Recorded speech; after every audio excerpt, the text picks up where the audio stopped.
Chaque jour dans la France bouge, Daniel Nizri, nous découvrons une marque, un endroit ou un produit qui font la fierté de notre pays parce qu'ils sont là, et ils sont toujours avec nous. Alors aujourd'hui, ce n'est pas une marque, mais c'est un outil qui fait beaucoup de bien aux femmes atteintes de cancer, atteintes de cancer du sein aussi. Ça a démarré il y a pile 10 ans. Bonjour Isabelle Huet. Bonjour. Vous êtes la directrice de Rose Up. Rose Up, c'est une association de patientes créée pour les patientes et par une patiente. Elle s'adresse aux femmes touchées par le cancer.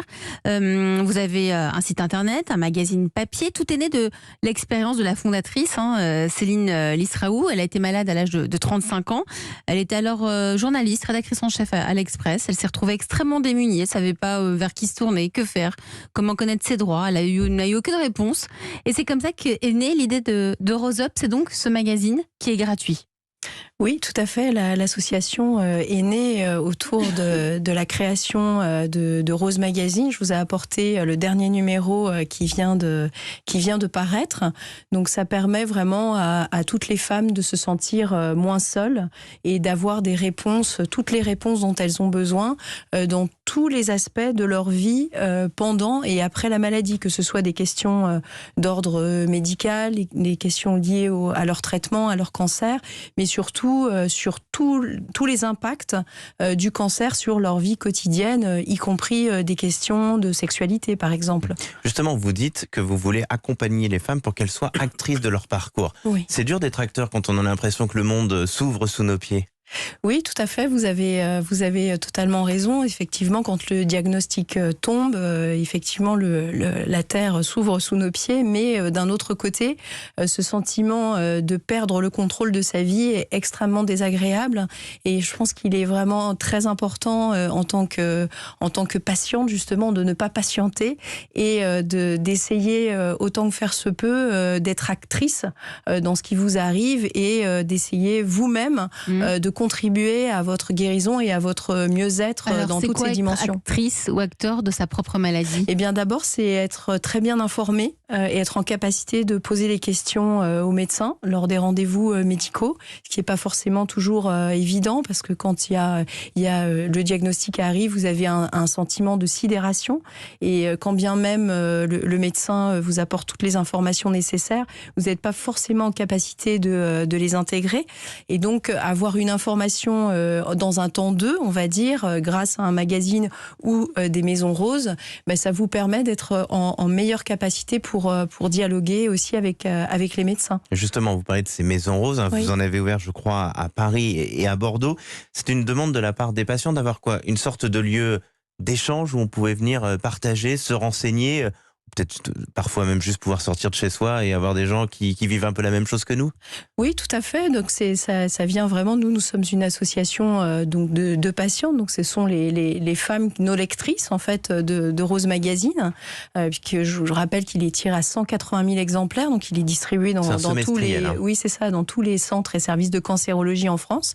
Il est gratuit, et donc dans ces maisons roses, les femmes peuvent à la fois effectivement échanger entre elles, donc rompre cet isolement important, puisque aujourd'hui il faut savoir qu'il y a une très très grosse majorité des traitements qui se font en ambulatoire, c'est-à-dire qu'en fait vous allez à la journée ou même très temporairement pour vos rendez-vous médicaux, et ensuite vous rentrez chez vous. Il y a aussi de nouvelles thérapies qui font que les patientes passent plus de temps chez elles qu'à l'hôpital, et du coup vous vous retrouvez très isolés. Donc les maisons roses, c'est vraiment de jolis cocons bien décorés où ces femmes peuvent à la fois échanger entre elles, et surtout on les aide, on leur propose des outils pour lutter contre les effets secondaires et éviter la rechute à travers un certain nombre d'ateliers collectifs autour de la beauté, du bien-être, La rechute de la maladie. Éviter la rechute, oui, en gérant mieux son comportement individuel, notamment par l'activité physique adaptée, l'alimentation, etc. Daniel Nizri, vous êtes le président de la Ligue contre le cancer. On voit, il y a du côté les médecins, et il y a aussi tout cet univers essentiel pour les patientes, que sont la beauté, l'accompagnement, les droits aussi, connaître ses droits quand on nous apprend la nouvelle. On n'y pense pas forcément, les questions des restes à charge, des accès au crédit.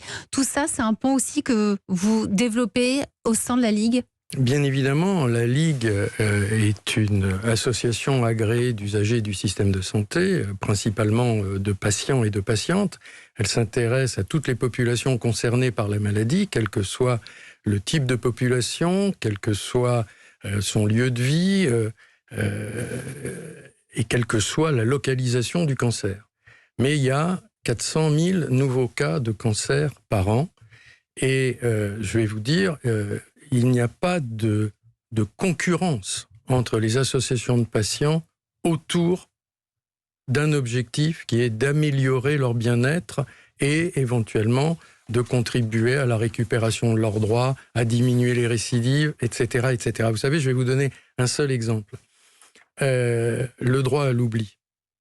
Quand la Ligue, qui a porté ça dès les premiers plans cancer, était seule dans ce combat, ça a été très compliqué. Et on est tous très fiers de rappeler que le protocole qui a permis la mise en place de ce droit à l'oubli a été signé au siège de la Ligue nationale, en présence du chef de l'État, François Hollande à l'époque, et en présence de notre présidente de l'époque, Jacqueline Godet. Ouais, ce droit à l'oubli qui permet d'accéder à des crédits sans pour autant que tout le monde... Aussi, reconnaissons-le, le droit existe, mais c'est pas toujours bien respecté encore. Mais ça évolue, et grâce au collectif, on est plus fort ensemble que séparément, il y a des avancées, et le ministre de la Santé a annoncé mardi dernier qu'ils allaient réfléchir à diminuer le délai. On va passer de 10 à 5 ans. De 10 ans à 5 ans. Ensemble, c'est sur la bonne voie. Et c'est sur la bonne voie, ensemble on est plus fort, et on le voit avec vous, Isabelle Huet, directrice de Rose Up, ce magazine créé par des patientes pour les patientes atteintes de cancer. Merci d'être venue dans La France Bouge.